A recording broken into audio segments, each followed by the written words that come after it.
boycott products from Turkey, Azerbaijan. Being a touristic state, how do you look at this situation as a minister? See first of all वायट time येता तेन्ना तुका कळटा कोण आपलो दुश्मन आनी कोण भितरल्यान आपली मारता आनी कोण खरें अर्थान आपलो दोस्त. टर्की आमी इतले बिझनेस करताले.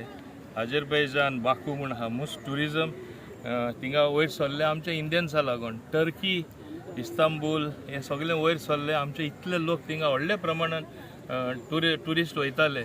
आतां जेन्ना ते बाकीचे कोणें सपोर्ट करूना कित्याक इनोसेंट लोकां मारले न्ही आमचे unthought of such violence. Innocent person I take a gun and just shoot you. Is it proper?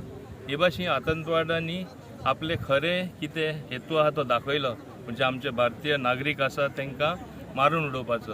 आनी तेन्ना आख्खो संवसार whole world stood by us. आनी असली स्थितीन हे तांकां ड्रोन फारी करता म्हणजे सप्लाय करता, इक्विपमेंट सप्लाय करता. अजरबैजान तेंचे वदान रावता. कितें दाखयता? तांकां मनशांची काळजी ना. फक्त आमचे भारतीय लोक आहा तांकां मारपाचे. So we have to boycott all their companies. We have to boycott going to that country and not send tourists there. It is the right thing to do, and government of India and every Indian citizen I hope will take heed to that. थिंगा आमी वचपाचेच न्हू. आनी टुरिजमांत खूब दुसरे आख्खे जगाक खूब जागे आहा. तुमकां आमचे देशानू श्री नरेंद्र मोदीन सांगलें तशें कितल्यो स्टेट्स आहा, कितले सुंदर जागे आहा. आमी थिंगाच पावना पूण आमी विदेश वयता. सो आमी थिंगा पयलीं पावपाक जाय. Explore India, that is my message. And boycott Turkey and Azerbaijan. Yes, sir. Thank you.